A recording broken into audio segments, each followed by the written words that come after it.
All right, well, welcome everybody. Thank you for coming to the session this afternoon. I know there's a lot of discussion around cybersecurity, networking, etc. We're going to take a little bit of a tangent here and talk about AI. And before we get started, I'll introduce myself. So I'm with a company called CoStrategix. We're headquartered out in Cincinnati, Ohio. We have an office here in Houston and one in Dallas. But I'm the executive leader of our data management and analytics practice. On the executive team, I kind of oversee that group, as well as I'm the chief growth officer for the company. I'm also a senior fellow for the ElevateIT Houston Symposium, so if you're really interested in data, I've got an opportunity for you here. I'll talk about that in the next slide, and then I'll remind you. We have a booth out on the floor, so you can meet out there and you can have questions. We should have some time before the end of this for some Q&A. I'll try to save some time. All right, so the agenda for today's discussion is really around data and around AI and making AI meaningful. So we're going to talk about the context imperative. Context really matters. You've got to have a data foundation as well, so there's got to be some plumbing in there. But context sitting on top of plumbing. So we're going to decode that. A little distraction there with the service folks. I'm going to give you a use case that will make it all make sense. I want to be able to break it down in a way that you can take this back and understand it. So that's going to show you context in action. And then we'll talk about really the contextual intelligence layer in the data ecosystem that really makes agentic AI possible. And then we'll wrap up with a summary and have some Q&A. So before we get into the discussion, I want to ask if anybody here is familiar with the word autonomous. Okay. Somebody tell me, what does autonomous mean? Just, I don't know. What is that? To act on its own, right? What's a great example of autonomous action in our society today is the Waymo driverless automobile. That makes sense? Yeah. We've all seen them around Houston. Hopefully we haven't gotten into an accident and run over by one. But we as humans are rapidly getting to the point where we will trust an autonomous vehicle to drive us throughout the city of Houston. That's pretty amazing, isn't it? The reason why that vehicle can do that is because it is driven and powered by AI, and the AI that powers that vehicle has a very robust contextual intelligence layer sitting on top of a lot of data and a large language model, or a series of large language models that are processing the context in real time and adjusting and making decisions and reasoning for the fastest path to the destination, the safest path to the destination, and the time to the destination, etc. So we are already witnessing a very significant disruption in a very short period of time. First, we saw Uber disrupt the taxi business, and now we're seeing Uber's driver ranks being disrupted by autonomous vehicles that don't require drivers. So we see autonomy happening in a lot of areas, and this is all possible because of context, and that's what we're going to talk about. So today's data cloud framework, you might be familiar with it in terms of the old terminology of data warehouse or a data lake, but that data cloud framework is really a place where we are able to take information and data from our production systems over here, so systems like our CRM, MRP, HRM, ERP, etc., and pump that data into a secondary replicated data lake, if you will, and then curate it when it gets in there. So take it in as raw data, just replicate it right in there, and then to do some integration and some cleansing and store that data in something we call the silver zone, and that's really data that's useful for insight, and then really to curate that data all the way to its certified data sets that we can use to produce things like financial reporting, etc. And that's in the gold zone. And of course, each layer of that ecosystem that you move over to the right is a little bit more expensive to create and curate and maintain, right? But then that data is ready, and we have the certified data sets that we can then use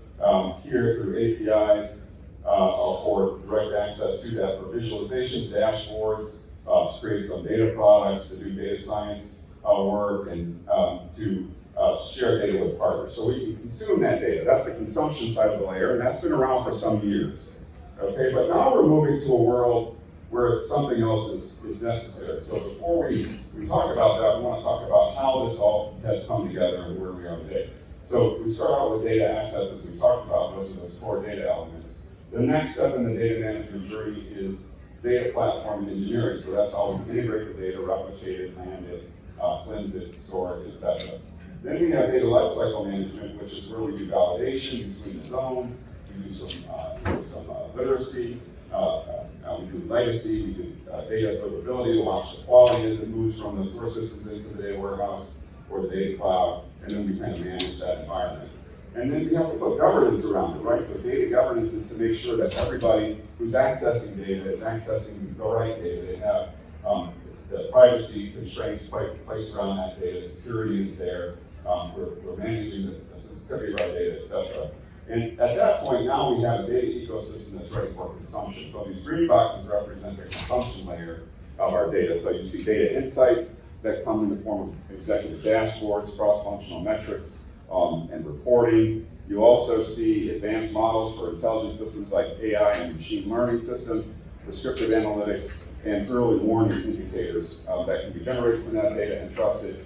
And then we have consumption layer, which is really where we can do self-service analytics, power the modeling, do data science work, and even sell our data to monetize it in the sense of data monetization. So those are really the key components, and that's kind of the state of the art before we get to the agentic age.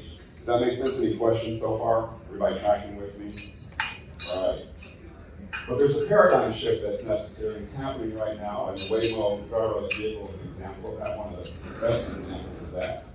And that paradigm shift says that the objective, we had an objective of democratizing data so that any business user could make faster decisions. They could get to data where needed, when needed, and in the form needed, so they can consume that in a report or dashboard, make better business decisions, and keep the business trains moving on time. But in that world, we had a human-centric paradigm. The human was in the center of that. They were applying context and reasoning. They were using tools like Power BI and Tableau or data objects, business objects, and other tools like that. And they were doing manual interpretation of the data. But the secret here is that the humans are bringing the logic and they're applying the context into the data to make the decision. So between the information being reported and the decision being taken is the human doing reasoning. And we're going to talk about that. That's really important. So the consumption patterns are where the paradigm is shifting today.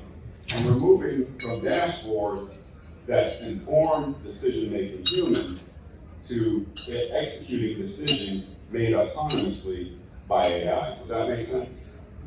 Okay, so again, we know we can get there because if we can let a car drive us around without a driver, then autonomous operation is possible in lanes and avenues of our business that we never would have imagined just 5 short years ago. This is all happening fast. So now the users are starting to have a shift in expectation. They want something different, right? And like this is my pointer. You can see it in one hand here, and it's a really nice pointer. I think I paid like $89 for this pointer. It's got this, changes the slides, it lets you use the pointer on the screen. But I hadn't used it in a while. So when I found it in my bag to bring it for today's presentation, I thought, well, how do I charge this thing? Well, how do I make sure that it's docked to my new laptop? And so I thought, well, I don't even know where the instruction manual is for this. Let me just take a picture of it and ask ChatGPT. So I took a picture of the pointer, and it wasn't a very good picture either. But you could make it out. You couldn't tell the brand name or anything. I sent it to ChatGPT, and it came back and told me what device it was, to pull out the end, to stick in a USB-C charging port. It would take 1 hour to charge it. It would take 1 minute to charge it for 3 hours, and then within an hour to be charged for 3 weeks. And it told me what each button did. It reminded me of all of that. And so I had the answer right there in probably 3 minutes of what to do with my pointer. You guys can tell I'm using it the way it's supposed to use, right? So that's all new information, but that's what the expectations are shifting to. And so whether you're serving up capabilities like that in your business or not, your consumers are experimenting and using AI to accelerate their outcomes to help them drive decisions. Does that make sense? So, but this is the world of the past was dashboards. This is the dashboard that we built for our client, his first student. That's a transit company that runs buses. for schools, the school systems. And they needed a dashboard to tell them what probability existed for a certain number of drivers over the number of drivers required to drive a certain fixed number of buses. Let's say there were 50 routes. That would require 50 drivers. But on any given day of the year, some percentage of those drivers are not going to show up. So they had to overbook drivers in order to ensure that every bus could leave the station and go on its route every day. And so they would overbook like maybe 10 drivers on a schedule of 50. They would have to pay those 60 drivers for showing up. But then some days, they would only need 2 of the 10 overbooked drivers. So they were paying for 8 additional drivers that they didn't use. It's very inefficient.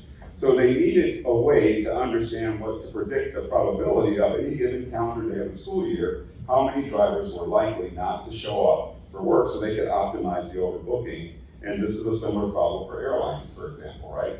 And so we built a dashboard for that. But that's the past now. The shift is to a new paradigm, and the new paradigm says that the business user wants to converse with the data. They just want to have a natural language conversation with the data, and they want the system to pull the data, apply the context, interpret the data, visualize it, and to suggest actions. In some cases, they want the system to take the actions. And that's exactly what Waymo does with its cars. Or if you have a Tesla with autopilot, when you turn the autopilot on, it's making the decisions and it's implementing the actions. And that's where we're headed, right? We want to get there at scale, and so that's really important. But what stands between where you are today in your data warehouse and your production systems and the ability to, at scale, deploy agentic AI solutions that you can trust at the level of trust that we give a driverless car? Does that make sense? And that's what our C-suite expects. That's what they need. How many of you have senior executive leaders you hear around your companies that are really pushing for more AI, we should use AI? By show of hands, if your company is asking for AI. Quite a few hands are going up here. Not all of them, but quite a few. Now, if you're in an industry where your competitors get there first, what does that mean you're doing? Leading, following, or getting out of the way? Which choice would you pick? Going bankrupt. Going bankrupt. There are some companies that may be doing some of that. Spirit Airlines, we don't know what American Airlines or some of the other JetBlue airlines were doing in optimizing their schedules, but we know that Spirit is no longer here. So those are the expectations. So now we get to this agentic world where we have a new consumer. The consumer is suddenly not human. Now, this is where I have to be honest with the audience, and Justin has heard me be honest 3 times earlier today. But if I'm not honest with you, then you won't understand what I'm about to say. So my honesty is to tell you that I'm 68 years old. That's the truth. I was born in 19... Round of applause for me. Oh, I love that. I love that. Give the flowers to the person while they're still here, right?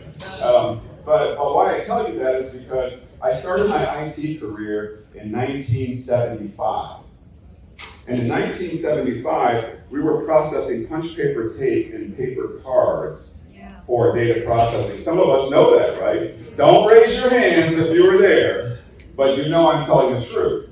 And I've seen everything from punch paper tape and paper cards with 80 characters to agentic AI solutions in just a short 52 years of my life. We've come a long way. The mainframe that I ran when I was a 17-year-old high school student going to my senior year had less computing power by an order of magnitude than this device has. And I keep this in my pocket. So what I want to say is, in all of the evolution of the changes in technology, day by day that I've watched over my career, we've always needed more humans to implement the innovations. We've always needed more humans until agentic AI. So for the first time in the history of IT, the demand curve for software engineers and other technologists is actually trending down. I've never seen that before. What does that mean? And how do we address it and how do we deal with it in terms of enabling the future. Now, there are some really wise, I think, IT leaders who see the opportunity to reposition how they train, skill, and utilize the human in the loop or the human on the loop in the AI, in the agentic AI world. And right now, we're kind of on a slow boat to China in terms of getting AI and agentic AI deployed at scale. If you think it's happening fast now, we're on the slow boat. Next year, we're going to speed up a whole lot because we're speeding up a lot from last year to this year. Last year, we proposed to do, we're a consulting company, we proposed to write a construction project management platform, a complete ecosystem for a client. And the deal was going to be $500,000 to write the software, and it was going to take about 6 months. Last year, they put it on hold. They came back to us earlier this year. We did the same project for $225,000 with 1/4 of the software engineers using Google's anti-gravity and Claude Code. Same project last year, we could do this year for about 1/3 of the price that the client had to pay last year. And that's just in 1 year. So that's how fast things are changing. We've slowed the pace of hiring. We haven't laid off people, but we've slowed the pace of hiring because we can do more with the workforce that we already have because of AI. And it's not because of AI in general, it's because of agentic AI. And that's what I'm talking to you guys about, how do you enable that. So the agent in the new consumer space that we have now, data, they need to reason plus act. Reasoning is a uniquely human facility until the world we're about to enter as we go into next year. Agents require situational awareness in business context, just like the Waymo automobile requires traffic awareness in situational context. You need to know who it's carrying, where it's carrying those people, and what the traffic situation is around it. Much like humans, these agents make reasoning decisions and act and take action, and that's in the nirvana of it all. So we're rapidly moving from co-pilots like Microsoft Copilot, sort of assisting a human, to this agentic world where the agent is actually doing the job. And we're trying to figure out where we can do that.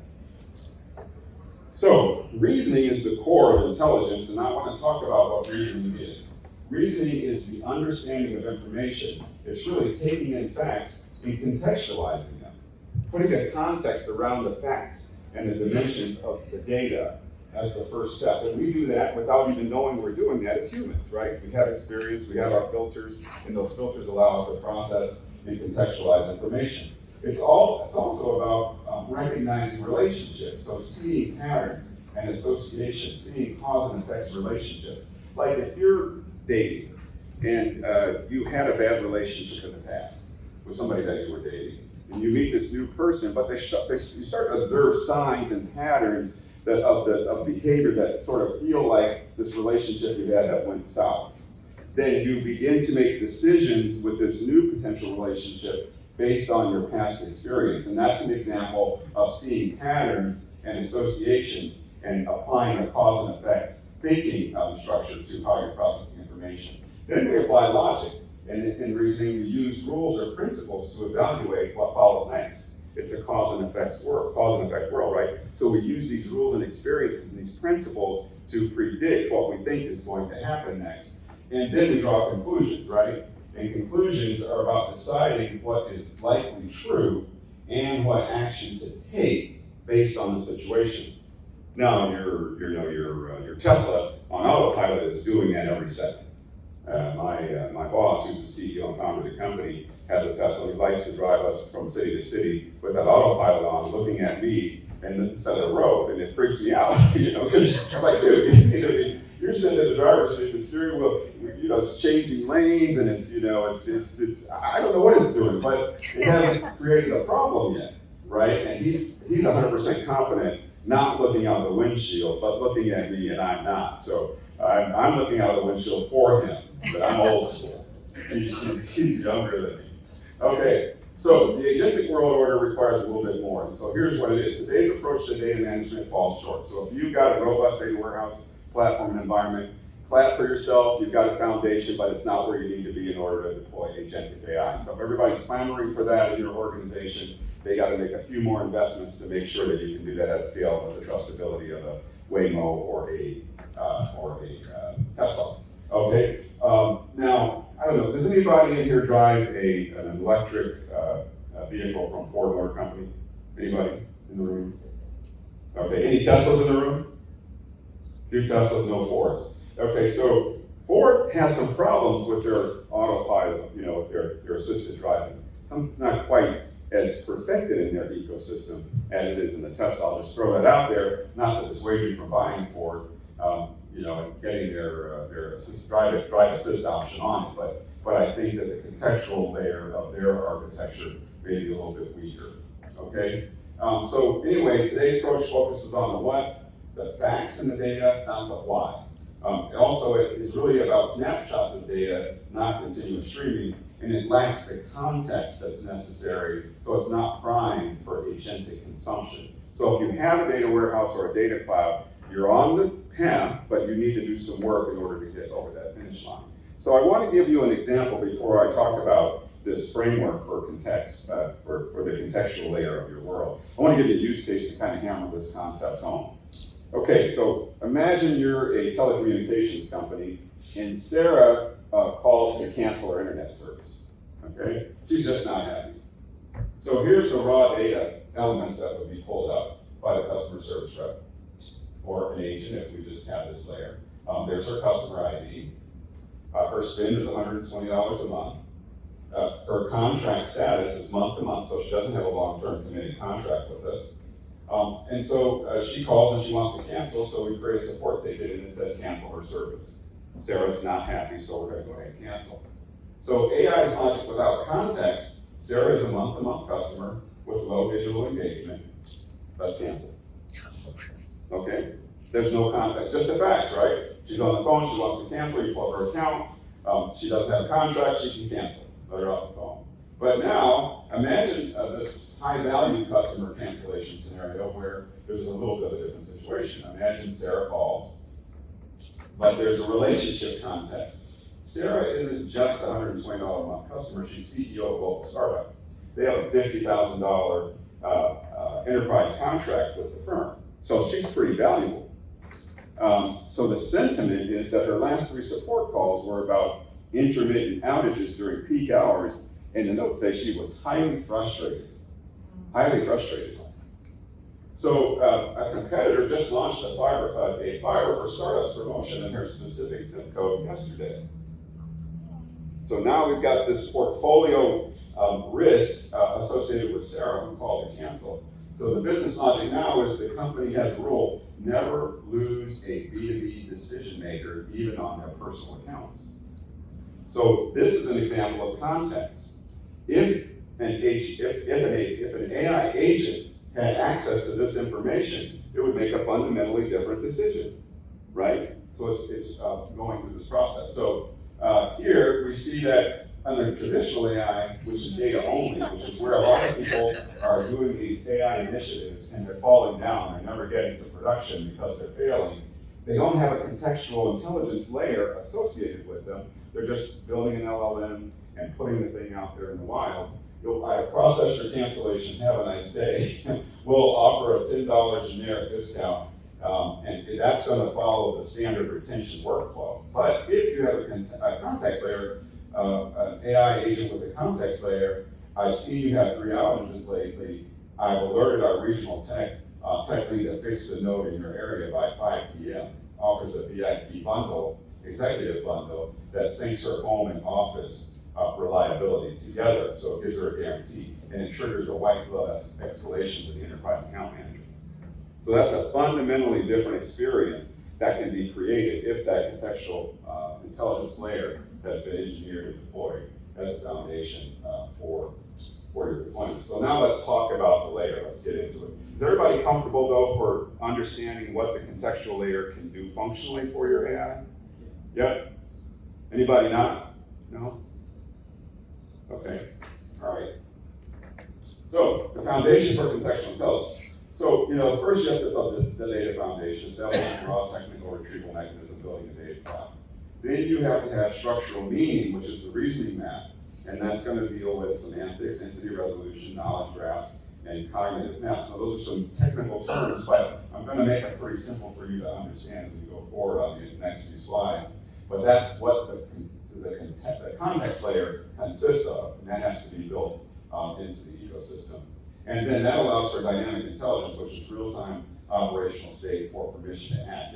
It allows the organization's agents to really use active metadata, real-time health and freshness signals on that information that is being provided to it, and to take advantage of a temporal state, understanding the context in real time for what decisions have to be made for the best business outcome.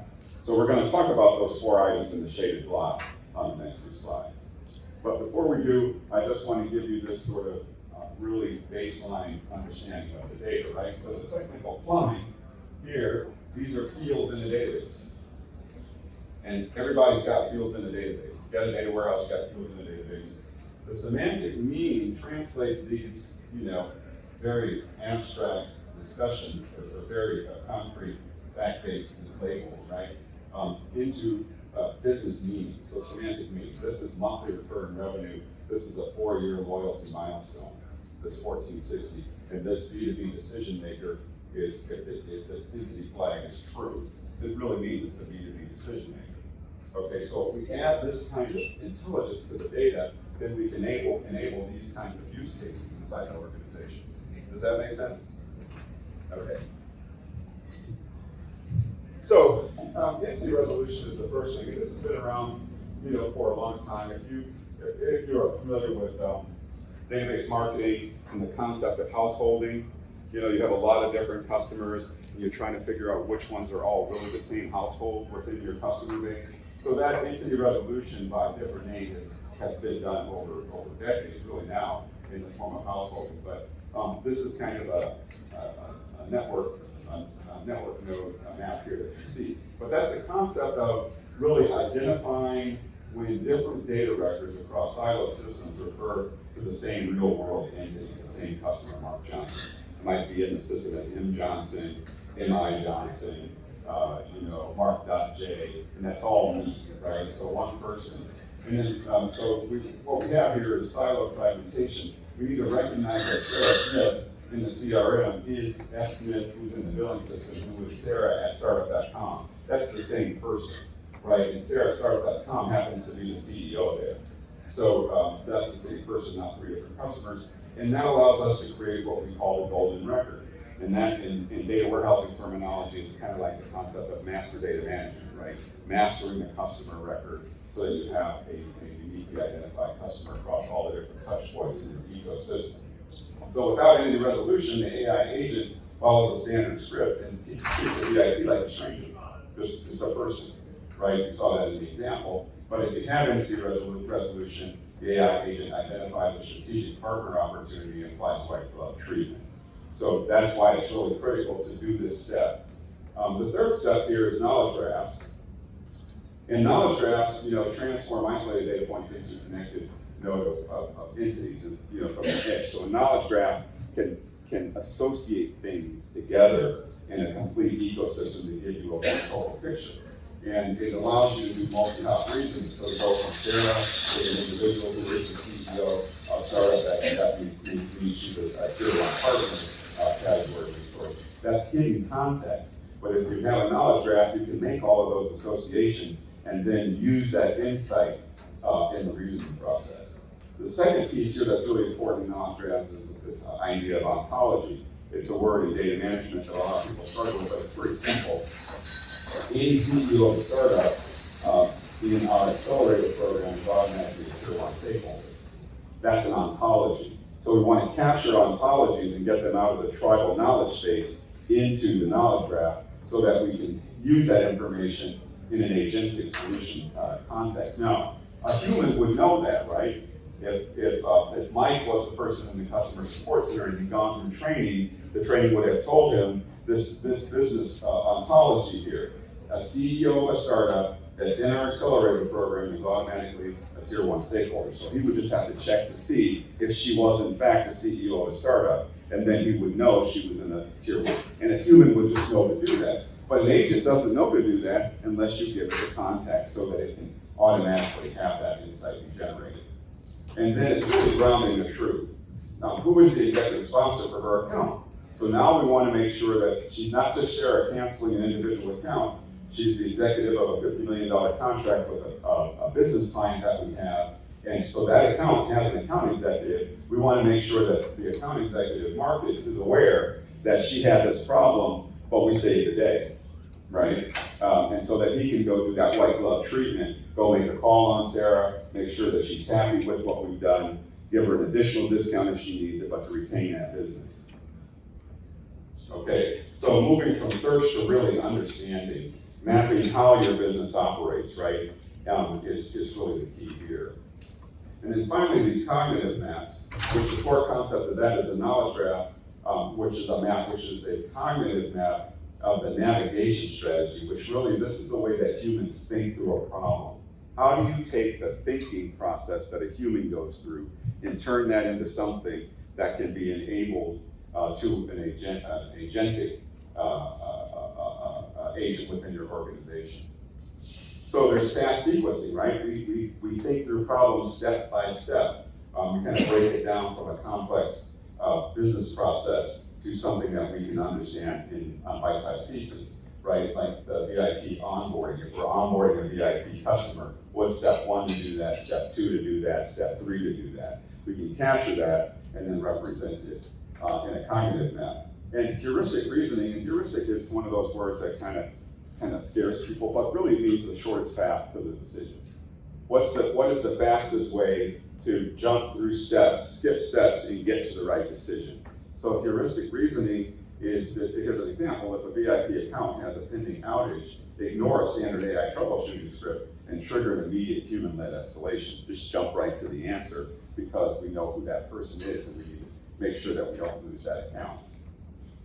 And then a goal orientation is another context that the cognitive map will provide for the agentic solution, which is really, what is the ultimate goal? The ultimate goal is to optimize for the best results. We always want to retain.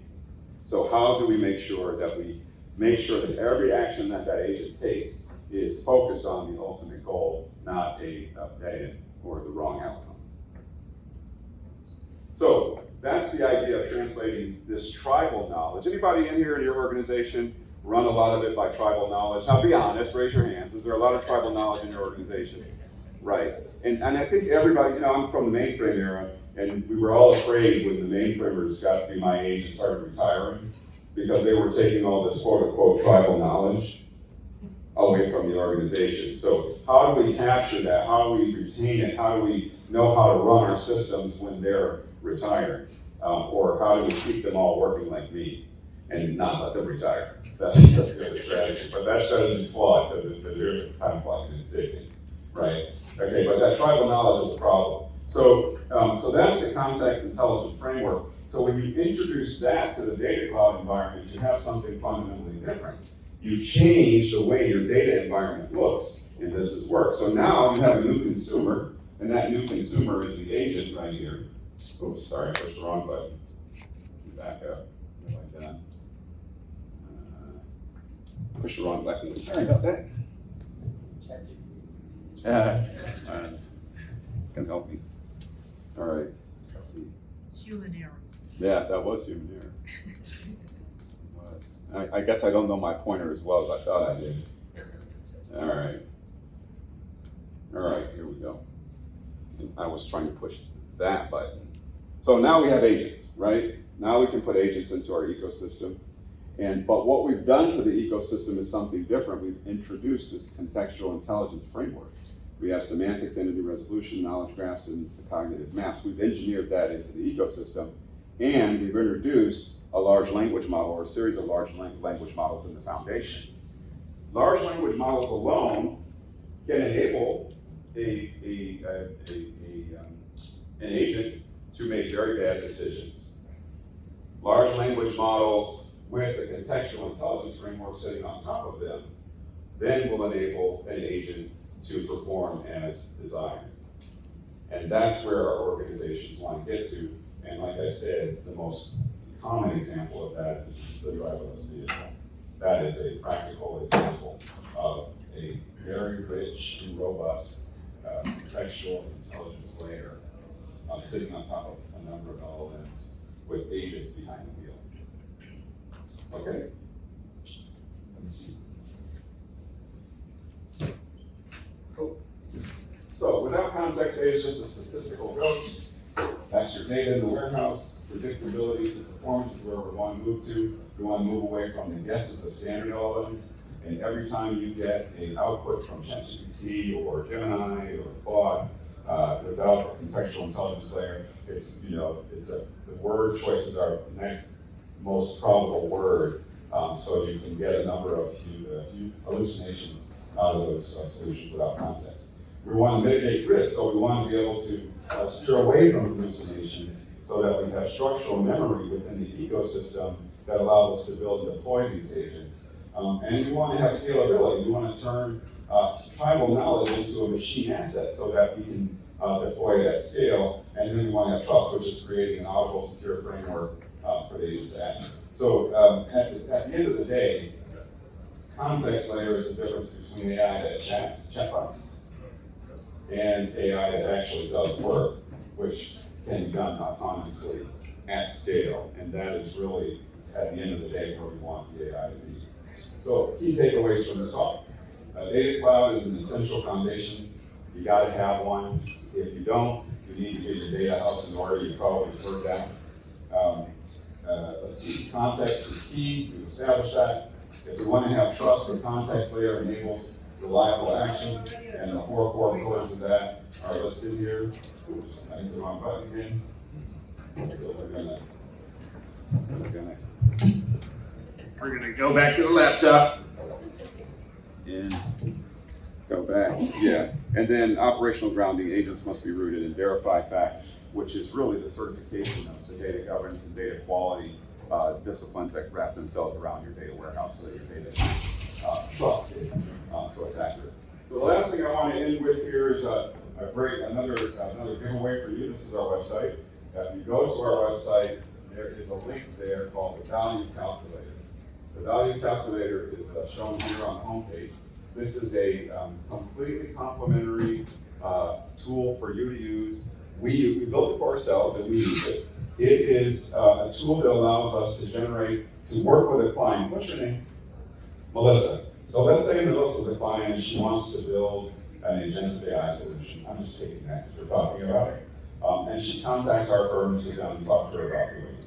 So she's got some business outcomes that she wants to deliver to the business. And she's got a budget that she's established, and the business seems to support it, but there's no real concrete business case for that shows the ROI.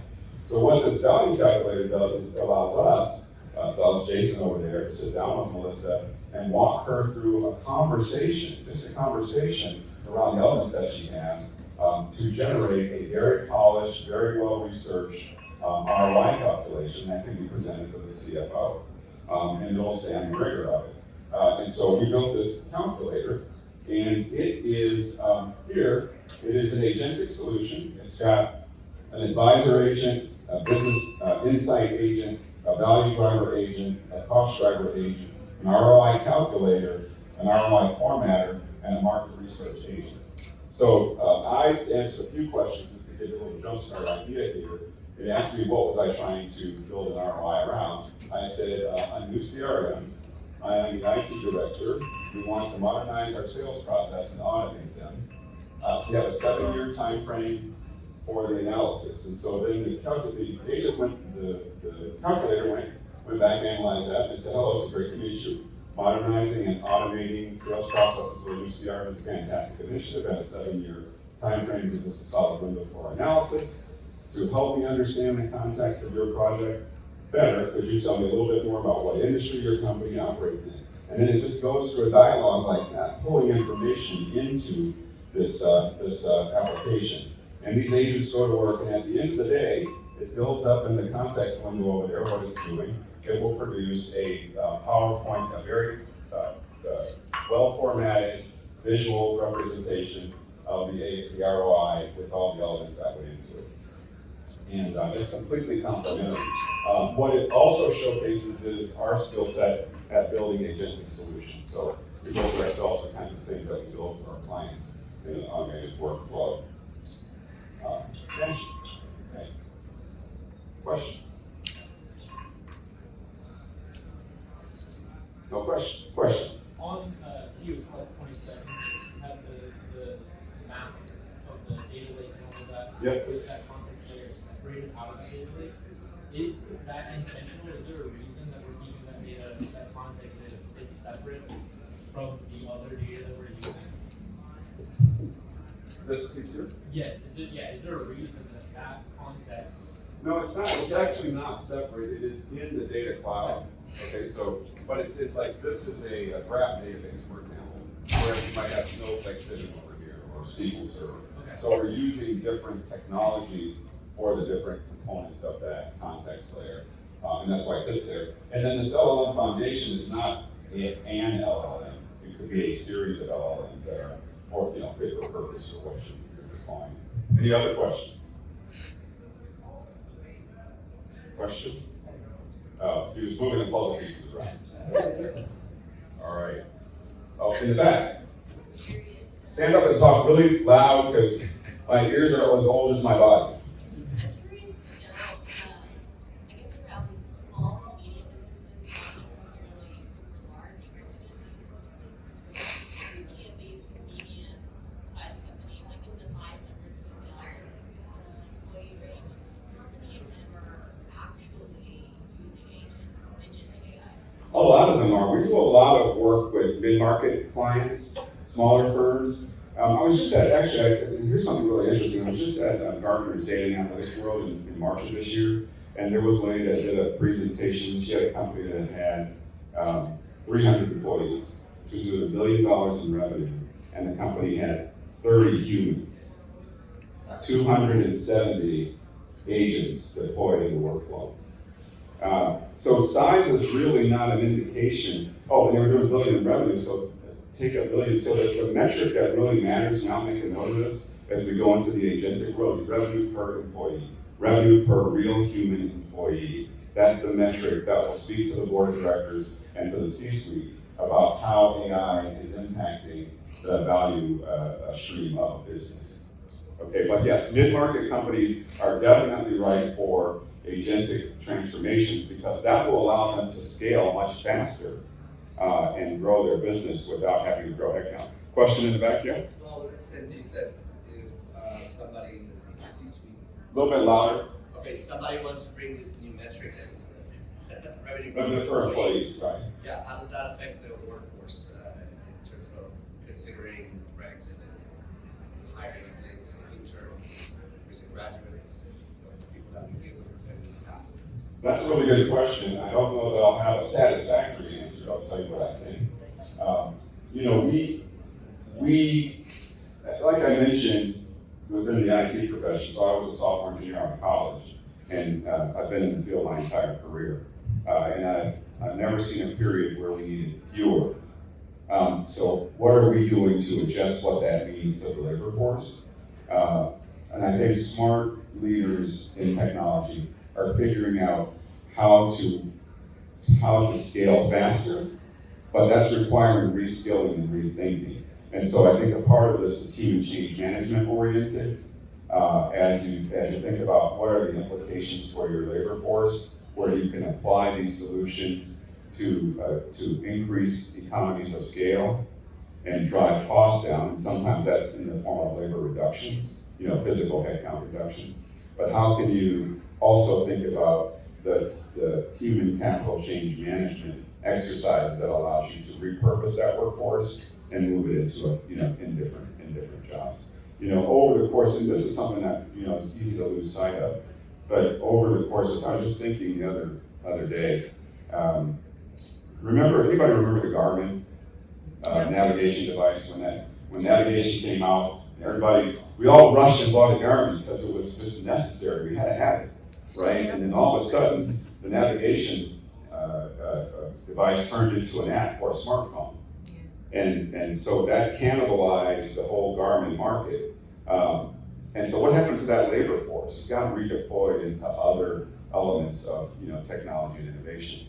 We just have to be thinking about I think the smart leaders are thinking about how do we ride the wave of what's happening throughout the economy and society as we use technology. I can tell you though, I really do think this is a period of time it's a tectonic plate shift in the way the world works that we're in right now.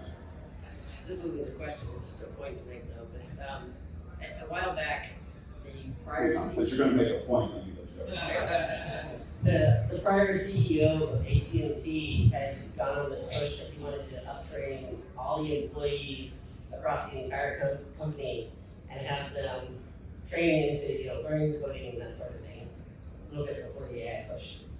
His brother worked as a guy who laid fiber in the ground his entire career. When his brother was interviewed by 60 Minutes or one of the media outlets, his brother's like, nope, I'm not going to do that.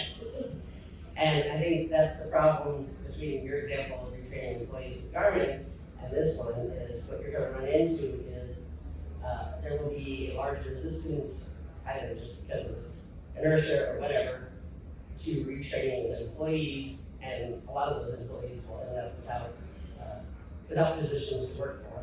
And the younger ones who come in need to jump on this from day one, or need to target things where there's a personal touch involved, like nursing or something like that is much harder to be replaced. Yeah, that's a fair statement. And I do think that the economy and society in general, as it moves through the generations, right, has different needs for how humans operate, live, and work. And it's easy to not see that. I think about myself at 68. I've tried to retire a couple of times, not very successfully. I mean, I never left the job, I just thought about it. Why are you laughing so hard in the back of the room? You can resemble that comment. But yeah, I just thought about it. How are we doing on time? Anybody know? Yeah. 11 minutes. Yeah. But I have a lot of friends that did retire, instead of kind of moving forward and going through the transformation, people just kind of choose to move into the next phase of life. And that's happening every day in society. Young people are entering and older people are, exiting the workforce, and the skills are changing. The requirements for the jobs and skills are changing. Me personally, I plan to be around at 120. Still giving presentations on the latest technology. And I probably did a pretty good job. If I didn't have a bad toe, I'd do 100 push-ups for you guys. My toe hurts. Any other questions or comments? What's that? Excuses. Excuses? All right, here we go. Let's go! 1, 2, 3, 4, 5, 6, 7, 8, 9, 10, 11, 12, 13, 14, 15, 16, 17, 18, 19, 20, 21, 22, 24, 25, 26, 7, 28, 9, 30.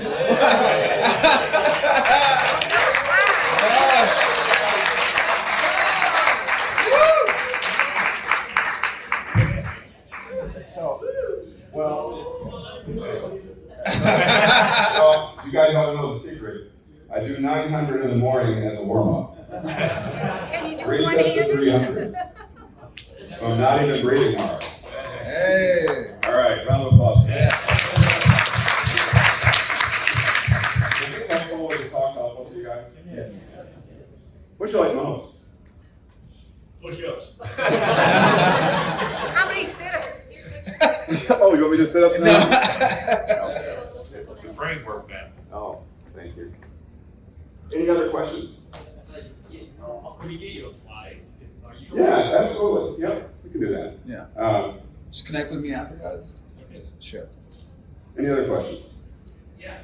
Yes. Yeah. So you obviously have a really intuitive understanding of all kinds of learning models, GPT, Gemini, LLM. What would you tell a layman that wants to start? Where would you have them start in order to be able to gain more understanding of what you're doing and agentics, etc. But start from scratch. where would you go tell your past self to start? That's a good question. So if you want to just learn what the technology is and what it's doing, Udemy, are you familiar with Udemy?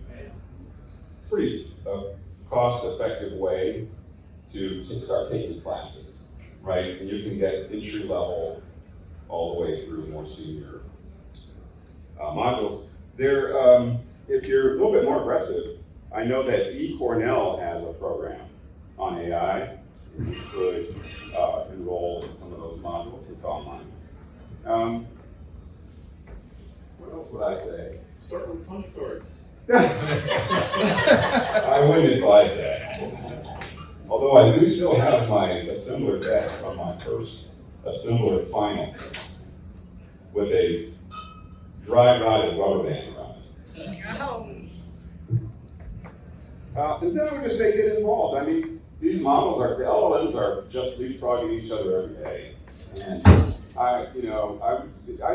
today, what I do is whenever I think about something I need to do personally, it's AI first. I just go there for everything. Do you find that the specificity of like GPT versus Claude for coding versus Gemini, I mean, is there really that much of a difference between those models, or could I use, I mean, like you said, they're leapfrogging each other. I know each of them have different tracks. Yeah, today Claude Code is the kind of de facto standard, but that'll change. Next month it'll be something different. I would say if it's coding Claude today, but a month from now if you're asking me, I'd probably say something different. We use Google Anti-Gravity, which is actually pretty powerful.